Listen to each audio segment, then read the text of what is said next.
बच्चों good morning. मैं Jayaprakash Tiwari, class 8 Hindi. आज हमारा लेसन है कविता वर्दे। वर्दे कविता सूर्यकांत त्रिपाठी निराला द्वारा रचित है। सबसे पहले हम लोग सूर्यकांत त्रिपाठी निराला के व्यक्तित्व के बारे में अध्ययन करें। तो महाकवि सूर्यकांत त्रिपाठी निराला को छायावाद का प्रमुख स्तंभ माना जाता है। उनका जन्म पश्चिम बंगाल के मेदिनीपुर में 21 फरवरी 1896 को हुआ था। इनके पिता पंडित राम सहाय तिवारी उत्तर प्रदेश के उन्नाव जिले के रहने वाले थे। उन्होंने हाई स्कूल तक की विधिवत शिक्षा प्राप्त की और हिंदी, संस्कृत तथा बांग्ला भाषा का अध्ययन किया। 1918 से लेकर 1922 तक महिषादल राज्य की सेवा की।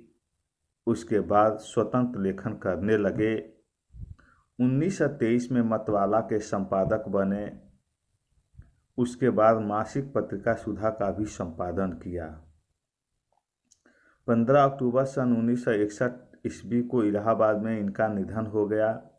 इनकी प्रमुख रचनाएं इस प्रकार हैं: अनामिका, राम की शक्ति पूजा, लिली, कुकुरमुत्ता, अप्सरा, अपरा, कुली भाट आदि। सबसे पहली रचना इनकी मतवाला प्रेस से निकली जूही की कली सन 1916 ईस्वी में। जूही की कली रचना ये महावीर प्रसाद द्विवेदी की पत्रिका सरस्वती में छपवाना चाहते थे। संयोगवश सरस्वती में इनकी यह पहली रचना नहीं छप पाई।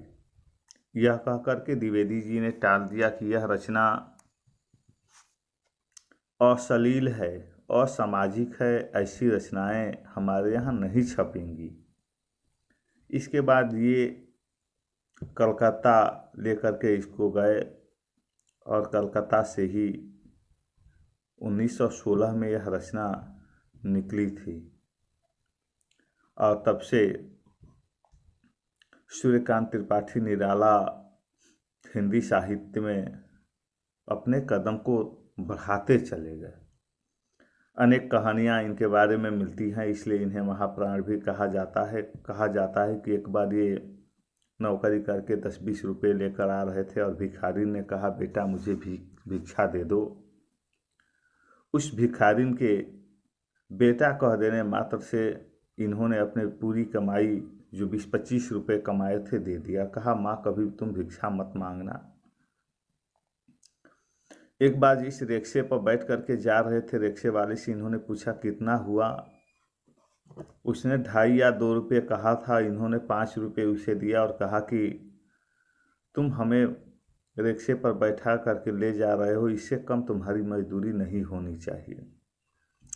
इस प्रकार की अनेक कहानियाँ मिलेंगी। इस प्रकार की इनके बारे में अनेक प्रचलित तथ्य मिलेंगे जो निराला के व्यक्तित्व को निखारने का कार्य करते हैं। निराला हृदय से भी बहुत अच्छे थे। कहा जाता है, साहित्यकारों ने इन्हें कहा है कि निराला कभी कवि सम्मेलन माइक पर नहीं करना चाहते थे, ध्वनि विस्तारक पर नहीं करना चाहते थे, क्योंकि इनकी आवाज़ बहुत गंभीर थी, बहुत तेज थी, बहुत उच्च आवाज़ थी। 1936 के आसपास में एक कविता इन्होंने लिखा था, वह तोड़ती पत्थर। मैंने देखा उसे इलाहाबाद के पथ पर, वह तोड़ती पत्थर। यह कविता तो लोगों के पाठकों के हृदय को झकझोर देने वाली यह कविता थी कि एक युवती, यद्यपि इसे घर में रहने का समय है, भयंकर जलती हुई तपन में पत्थर तोड़ने का कार्य कर रही है। ऐसे व्यक्तित्व के धनी थे हमारे सूर्यकांत त्रिपाठी निराला जी। प्यारे बच्चों, इस वीडियो में बस इतना ही। फिर अगले वीडियो में हम लोग इनकी कविता वर्दे के माध्यम से मिलेंगे। धन्यवाद।